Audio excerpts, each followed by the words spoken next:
네, 안녕하세요. 저는 조직개발 컨설턴트 박보아입니다. 언택트 상황에서의 조직 관리를 어떻게 할 것이냐라는 큰 주제로 그 첫 번째, 일하는 방식에도 혁신이 필요하다라는 얘기를 하려고 합니다. 코로나가 올해 정말 큰 변수였습니다. 코로나로 인해서 조직의 디지털 트랜스포메이션이 가속화되었다 해도 과언이 아닌데요. 조직들이 지금 이 시대에 어떻게 디지털 트랜스포메이션을 하고 있는지, 우리가 직면한 리모트 워크를 어떻게 준비하고 실천해야 하는지, 리모트 워크로 일을 어떻게 좀 잘 할 수 있는가, 리모트 워크에서 꼭 필요한 공유와 협력의 커뮤니케이션을 어떻게 해야 하는지에 대해서 여러분들과 얘기를 나눠보려고 합니다. 회사 소개를 잠시 하고 가려고 하는데요. 누구나 조직 혹은 커뮤니티에 속하게 되는데 왜 이렇게 조직에서 고통만 받고 계속 힘들기만 한 걸까? 조금 더 나은 조직 생활은 할 수는 없을까? 이런 질문을 시작으로 조직에서의 매일이 그리고 나의 일이 조금 더 의미 있도록 만드는 일, 조직 개발 컨설팅을 하고 있습니다. 정말 많은 조직들을 만나는데요. 조직 개발의 여정을 제안하기도 하고요. 조직의 당장에 필요한 시도나 해결, 그리고 개선을 함께 만들어 나가기도 합니다. 이렇게 이상적인 로드맵을 제안 드리기도 하지만요.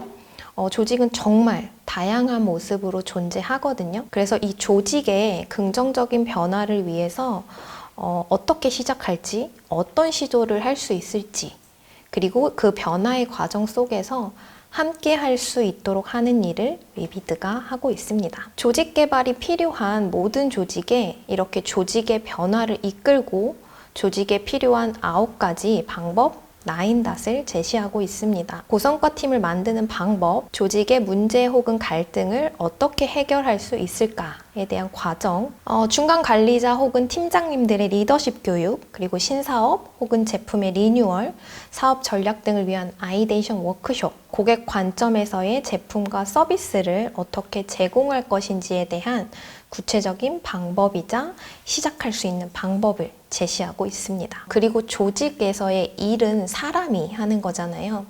여러 사람이 모여서 회의를 하고 의사 결정을 하고 뭔가 정보를 공유한다거나 의견 수렴이 필요한 상황에서 얼마나 유연하고 적절한 커뮤니케이션을 할 것인지, 구성원들과의 소통은 어떻게 잘 할 수 있을지에 대한 교육을 하기도 합니다. 그리고 오늘 주제와 맞닿아 있는 리모트 상황에서의 일하는 방식을 어떻게 혁신하고 이 리모트 워크로 일을 잘하는 방식이 뭐냐, 그리고 잘하는 방식을 조직 문화로 어떻게 자리 잡게 할 건지에 대한 구체적인 방법과 그 각각의 방법의 합을 6가지 모듈로 제안하고 있습니다. 그 두 번째 모듈인 트랜스포메이션에 대한 이야기를 본격적으로 나눠보도록 하겠습니다. 오늘의 주제는 언택트 시대에 일하는 방식의 혁신이 필요하다인데요. 여러분들 디지털 트랜스포메이션 실감하고 계신가요? 쉽게 말하면 디지털화가 불러온 변화의 모든 것을 생각해 보시면 되는데요. 4차 산업혁명은 물론 첨단 기술이 접목된 새로운 제품이나 서비스들을 떠올려 보시면 우리 삶 곳곳에 이미 디지털 트랜스포메이션이 시작되었고 지금도 진행 중이라고 할 수 있겠죠. 조직들이 너나 할 것 없이 이 디지털 트랜스포메이션을 하려는 이유는 시장과 소비자가 변했기 때문입니다. 그렇기 때문에 조직의 디지털 트랜스포메이션은 선택이 아닌 필수가 되었습니다. 여러분들이 체감하고 계신 디지털 트랜스포메이션 어떤 것들이 있는지 한번 생각을 해보세요. 주변에 굉장히 불확실하고 모호하고 복잡하게 얽혀있는 변화들을 많이 맞이하고 계실 텐데요. 우리가 어떤 변화를 직면하고 맞닥뜨리고 있는지 살펴보겠습니다. 첫 번째 변화는 4차 산업혁명입니다. 정보통신 기술이 이 오프라인과 접목하면서 4차 산업혁명이 시작되었는데요. 이 4차 산업혁명 하면 흔히 알고 있는 AI라든지 IoT, 빅데이터 등이 있죠. 지니 노래 틀어줘, 날씨를 알려줘 하면 내일 날씨는 하고 이렇게 얘기를 해주잖아요. 이런 게 바로 정보통신 기술이 오프라인에 적용된 4차 산업혁명의 모습들입니다. 이 4차 산업혁명으로 제조업 생산성의 혁명도 함께 일어났는데요. 소유한 택시가 없이 택시 사업을 하는 우버가 있고요. 그리고 소유한 호텔이 없이도 숙박업을 하는 에어비앤비는 이 4차 산업의 대표적인 사례이기도 합니다. 이 우버와 에어비앤비는 생산성이 극대화된 모습이죠. 요즘 이 두 곳이 모두 힘든 상황이긴 하지만요. 이렇게 인공지능이 장착된 자동차는 기존의 데이터를 기반으로 차가 언제 고장날지 사전에 미리 예측을 해주기도 하고 커스터마이징된 제품이나 서비스를 제공하기도 합니다. 저희한테 이미 4차 산업혁명이 굉장히 익숙한데요. 이런 4차 산업혁명이 변화에 미치는 영향은 이전에도 어마어마했고 앞으로도 무한할 것이라고 생각이 됩니다. 두 번째 큰 변화는 이 밀레니얼과 Z세대들의 인구 분포가 확장된 것인데요.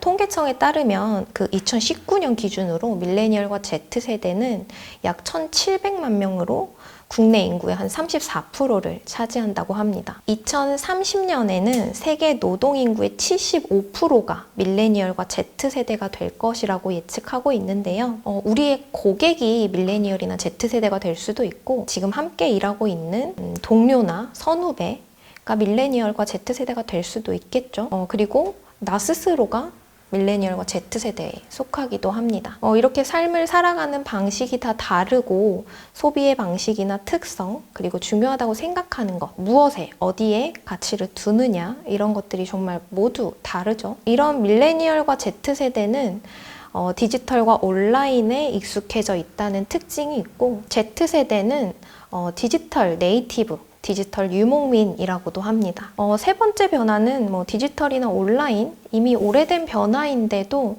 그 발전 가능성이 아주 무궁무진한데요. 이렇게 변화는 정말 매일매일 우리 곁에서 일어나고 있고 코로나가 올해 정말 생각지도 못한 큰 변화인 것 같습니다. 그리고 이로 인한 비대면 업무 방식의 변화가 그 어느 때보다 체감할 정도로 느껴지는 것 같습니다. 이렇게 지속되어 온 변화와 갑자기 맞이한 변화로 인해서 조직과 조직 구성원들은 준비할 새도 없이 이 비대면 업무뿐만 아니라 비대면 삶의 방식까지 변화시켜 나가야 하는 상황을 맞이하게 됐죠. 이렇게 많은 변화의 모습 속에서도 오늘은 우리가 속한 조직에서 일하면서 겪는 변화에 조금 더 집중해 보도록 하겠습니다. 언택트 시대에 혼용되고 있는 비슷하면서도 다르고 모두 연결되어 있는 개념들이 있는데요. 우선은 이 근무제도의 개념을 잠시 짚고 넘어가도록 하겠습니다. 법정 용어인 부분도 있으나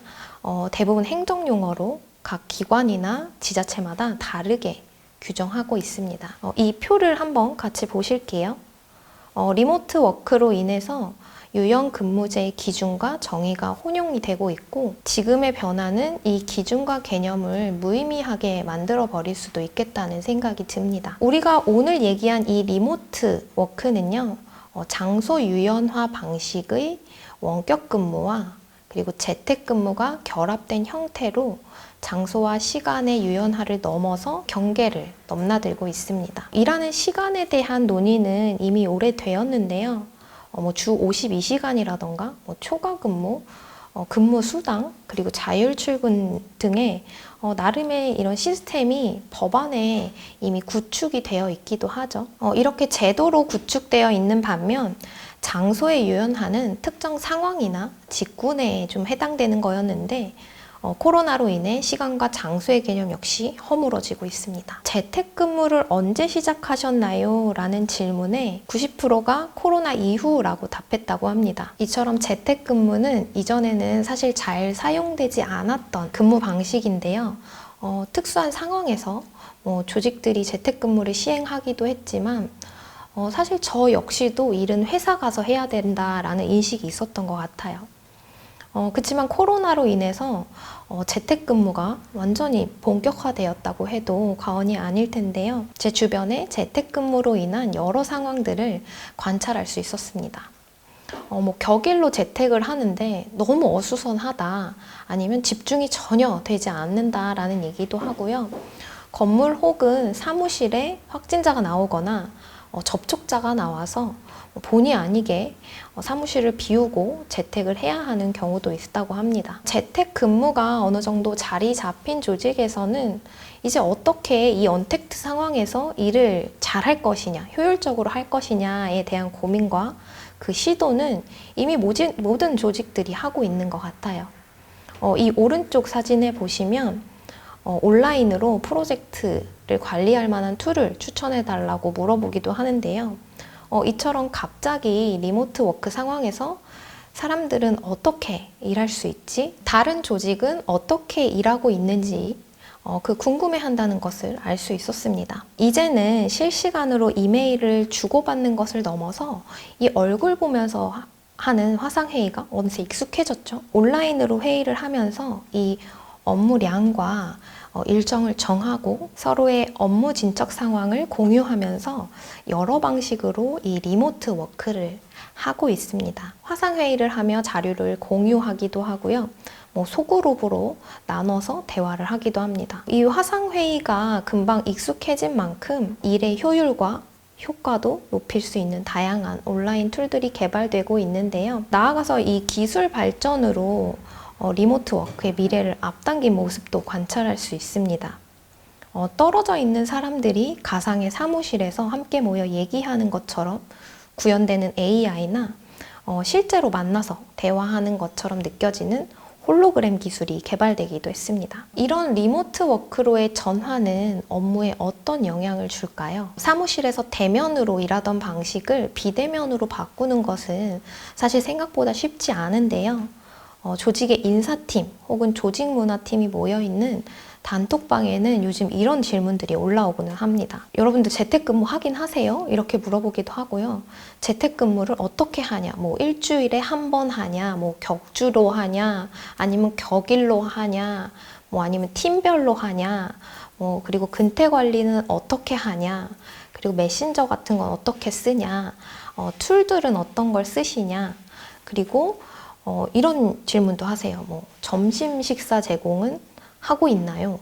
이렇게도 물어보시는데 이렇게 갑자기 재택근무가 시작되면서 이 근태 관리를 어떻게 해야 하는지 그리고 업무 진척 사항에 대한 확인은 어떻게 해야 되는지 이런 것들이 궁금하신 거예요. 이렇게 사무실에서 함께 일할 때는 직관적으로 확인되었던 것들이 확인되지 않는 그 답답함이 있거든요.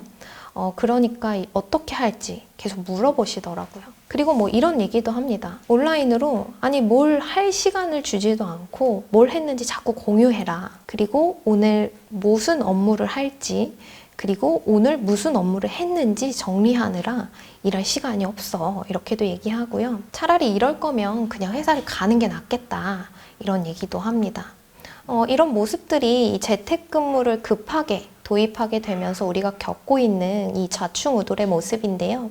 그럼에도 재택근무를 경험한 사람들은 이 재택근무를 계속 해나가고 싶다는 입장이기도 합니다. 재택근무의 가장 큰 장점은 출퇴근에 드는 시간과 비용을 절약하는 것입니다. 10,000원 지하철과 버스를 타고 출근을 하는 동안 진짜 이미 지쳐버리잖아요. 이렇게 출퇴근에 쏟는 체력적 소모가 줄어들고 불필요한 회의나 대화가 감소하면서 일에 더 집중하게 되고 일에 더 집중하다 보니 생산성과 효율성이 향상되는 것이죠.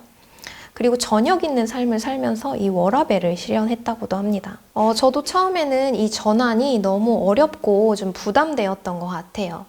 특히 저는 조직과 만나면서 워크숍을 하고 교육을 진행하는 일을 하니까 이 온라인으로의 전환이 쉽지만은 않았는데요. 이 코로나가 3월이면 끝날 것 같더니 이 10월인 지금까지도 계속되면서 이 온라인에서의 교육이나 워크숍 이런 것들이 조금씩 익숙해져 가는 것 같습니다. 이 화면은 제가 요즘 조직과 온라인에서 만나는 모습인데요. 이렇게 많은 사람들이 참석해서 자기의 의견을 내기도 하고 얘기를 나누기도 하고 결과물을 내는 워크숍을 하기도 합니다. 교육을 당연히 하기도 하고요. 소수 인원 혹은 이 1대1로 온라인 툴을 활용해서 업무를 진행하기도 합니다. 이렇게 효과적인 리모트 워크를 위해서는 서로 함께 대화해서 정한 그라운드 룰이 필요한데요. 재택근무를 하면서 자신의 업무를 잘 관리하고 온라인으로도 업무 공유와 협업이 잘 되도록 하는 것, 즉 자율적으로 근무하는 것이 이 리모트 워크의 핵심입니다. 여러분들 자율 근무라고 하면 어떤 걸 떠올리시나요? 자율은 해석하는 사람에 따라서 완전히 다른 개념으로 이해하고 계실 텐데요. 조직에서 함께 일을 해나가야 하는 상황에서의 이 자율 근무는 시간과 공간에 대한 자율과 업무에 대한 책임을 말합니다. 이 자율 근무는 내 맘대로, 내 멋대로 하는 방식을 얘기하는 것은 아니고요. 개인의 업무를 명확하게 알고 스스로 일을 관리해 나가는 것을 뜻합니다. 나의 업무와 연결되어 있는 업무가 무엇인지 양옆 그리고 위아래 모두 고려하면서 누구와 이 업무를 하고 있는지 이해관계자를 파악하는 것과 그 이해관계자의 업무 스타일 그리고 커뮤니케이션 방법도 알아야 합니다. 예를 들어 나는 자유롭게 나는 밤에 일할 거야 라고 한다고 해서 밤에만 일할 수 있는 게 아니라 어떤 업무를 누군가와 함께 하고 있다면 그 함께 하고 있는 사람의 자율 근무도 존중을 해줘야 되는 거죠. 함께 일하면서 나는 밤에 일하고 상대방은 낮에 일하면 어떻게 효율적으로 잘 일을 해나갈 수 있을까요? 이런 것들을 고려해봐야 된다는 거죠. 이렇게 리모트 워크 환경에서 서로의 자유를 좀 존중하고 책임감 있게 자신의 일을 해나가기 위해서는 이 업무의 그라운드 룰을 함께 만들고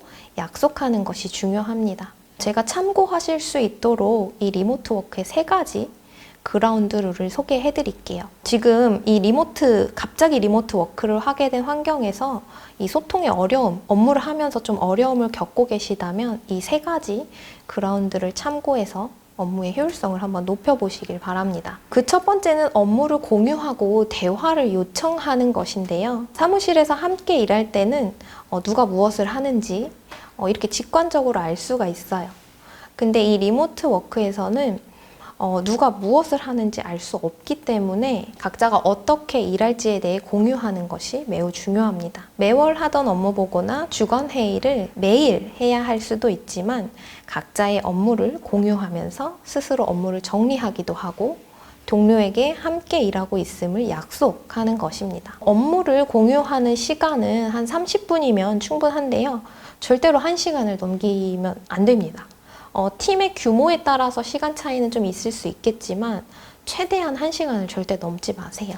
모두의 업무를 이렇게 장황하게 공유하기보다는 혼자서 일단은 오늘 각자의 업무나 할 일을 한 10분 정도 스스로 정리합니다. 개인적으로 정리하신 다음에 그 리스트업된 내용들을 간단하게 한 1, 2분 동안 우리 팀원한테 공유를 해주시는 거예요. 그리고 업무에 집중하는 시간과 업무를 위해 커뮤니케이션 하는 시간을 분리하셔야 됩니다.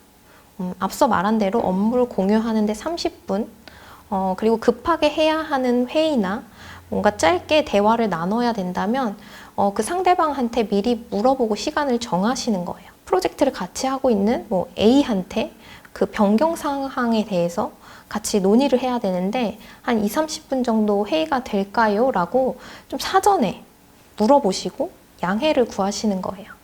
그리고 가능한 시간이나 통화할 수 있는 시간 아니면 화상회의가 가능한 시간을 직접적으로 물어보기도 하고요. 이렇게 시간을 정함으로써 하고 있던 일을 이제 상대방이 하고 있던 일을 잠깐 멈추고 이걸 논의해봐야겠구나 하는 생각을 하고 준비할 수 있게 되는 거죠. 이렇게 대화가 필요할 땐 좀 망설이지 마시고 가능한 시간을 확인하고 대화를 한번 요청해 보세요. 2번째는 기다려주고 다시 물어보는 것입니다. 주거하는 공간에서 업무를 하다 보면 정말 여러 가지 상황이 생기는데요.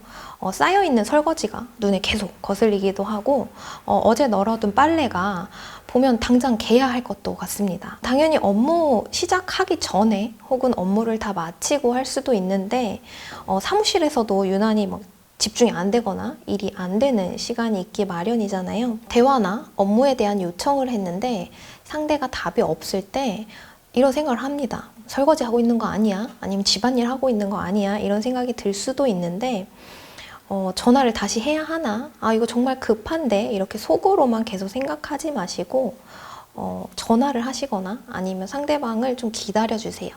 그리고 그런 상황은 본인한테도 일어날 수 있는 상황이거든요. 이건 양쪽 누구나 그 상황에 맞닥뜨릴 수 있기 때문에 질문을 하고 뭔가 요청을 했다면 그에 맞는 시간을 좀 기다려 주시길 부탁드립니다. 단 이 기다림의 시간을 얼마나 할지 서로 정하시면 되는데요. 질문이나 요청에 30분 이내로 답변한다.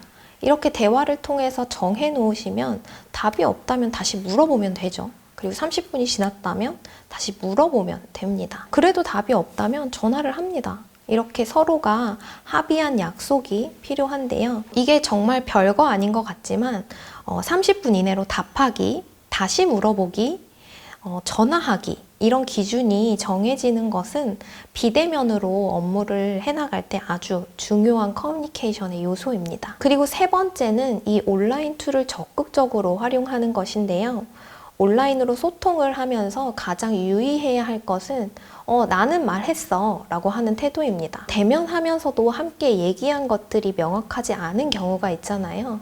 그렇기 때문에 이 대화와 논의의 내용을 명확히 하는 것, 이 온라인 커뮤니케이션에서는 한 번 더 꼭 짚고 넘어가셔야 합니다. 가령 질문과 요청에 대한 답변이 없다면 상대가 나의 질문과 요청을 확인했는지에 대한 확인이 필요한 거죠. 이럴 때 온라인 툴을 적극적으로 활용해 보실 수 있습니다. 태그를 달아서 확인했는지 물어본다거나 더 직관적으로 1대1로 그냥 물어본다거나 아니면 같이 하고 있는 프로젝트의 그룹톡에 다시 한번 확인을 할 수 있습니다. 그리고 좀 더 원활한 소통을 위해서는 시청각 자료를 활용하는 것도 좋은데요. 이렇게 말로 혹은 텍스트로 설명하기보다는 이렇게 손으로 쓱쓱 그리거나 표시한 이미지를 공유한다거나 화면 공유를 통해서 시각적인 자료를 함께 보면서 대화하면 더 원활한 소통을 할 수 있습니다. 이렇게 소통하는데 이 온라인 툴들은 굉장히 최적화되어 있거든요. 공유가 잘 되게 되어 있고 그리고 협력하기 편하게 되어 있습니다. 그렇기 때문에 이 온라인 툴을 학습하고 최대한 적극적으로 활용을 해보세요. 저희가 이 세 가지 그라운드 룰을 어떻게 조직에서 활용하고 있는지에 대해서 소개해 드리도록 하겠습니다. 저희는 매주 하는 위클리와 그리고 매일 하는 데일리로 업무를 공유하고 있습니다. 매주 하는 위클리 같은 경우에는 이 화면에 보이시는 것처럼 이런 모습으로 진행을 하는데요. 그래도 일주일에 한 번은 만나서 좀 업무에 대해서 얘기를 하자, 지난주를 리뷰한다거나 앞으로의 일주일을 같이 프리뷰 해보자 이렇게 하는데 화면에서처럼 가로 상단에는 월요일부터 금요일까지의 날짜를 적고요. 그리고 왼쪽으로는 구성원들의 이름을 적습니다. 그리고 각자의 일을 그 일정에 맞춰서 작성을 하고 작성하는 시간을 갖고 나서는 구두로 설명을 합니다. 그리고 날짜 밑에는 다 같이 해야 되는 일이나 아니면 여러 명이서 같이 해야 되는 일정들을 작성해 놓는 거죠. 저희는 이 위클리를 프로젝트 관리 툴인 노션으로 활용을 하고 있는데요. 이 노션을 활용한 업무 공유의 장점은 업무를 시각화하는 과정에서 머릿속에 떠다니는 이 업무들을 좀 정리해서 한눈에 볼 수 있다는 것입니다. 그리고 동료들과의 업무, 그리고 나의 업무를 함께 보면서 내 업무가 누구랑 연결되어 있는지 확인하고 어떤 업무랑 연결되어 있는지 아는 것만으로도 이 협업의 필요성을 자연스럽게 느끼게 되는 거죠. 그래서 그 협업 또한 자연스럽게 요청하게 됩니다. 이렇게 매주 완결된 업무를 주차별로 관리하다 보니까 업무의 연속성도 파악을 할 수 있고 역으로 추적해서 어떤 업무를 해왔는지도 빠르게 확인할 수 있습니다. 서로 떨어져서 다른 곳에서 일을 하고 있어도 누가 어떤 업무를 하고 있는지 그리고 그 업무는 언제쯤 완료가 될지 쉽게 파악할 수가 있고 이 업무를 시각화하고 스케줄링하는 과정을 통해서 내가 할 수 있는 업무량을 예측할 수 있게 됩니다.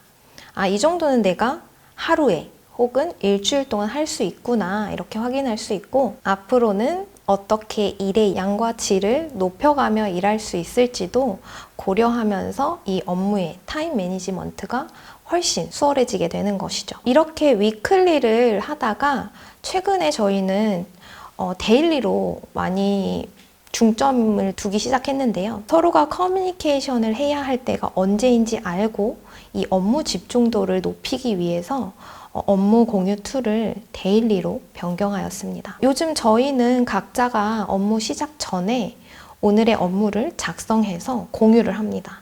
그리고 업무가 종료되면 밑줄을 쳐서 자신의 업무가 어떤 게 종료됐는지, 어떤 거는 종료되지 못했지만 어디까지 진척되었는지를 멤버들과 공유를 하고요.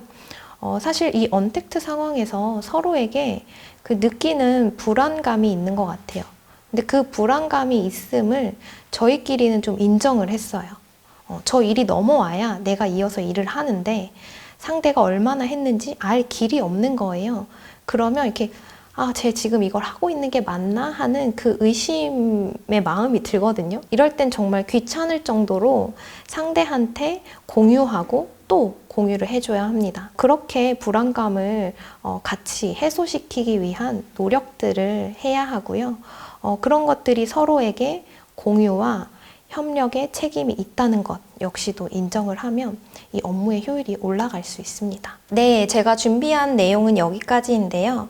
이런 언택트 상황에서도 어떤 툴을 사용하느냐, 어떤 온라인 시스템을 구축하느냐보다 우선시 되어야 할 것은 무엇보다도 공유와 협력의 마인드셋입니다. 그리고 우리 업무의 특성에 맞는 적절하고 유용한 온라인 툴을 사용하는 것이 이 리모트 워크의 성공의 핵심이라고 할 수 있겠습니다. 이 공유와 협력의 마인드셋을 구축하고 유용하고 적합한 온라인 툴을 구축하는 것, 이런 것들을 한번 시도해 보세요. 그렇게 시도해 보시면 리모트 워크를 잘 할 수 있습니다. 꼭 한번 시도해 보시길 바랍니다.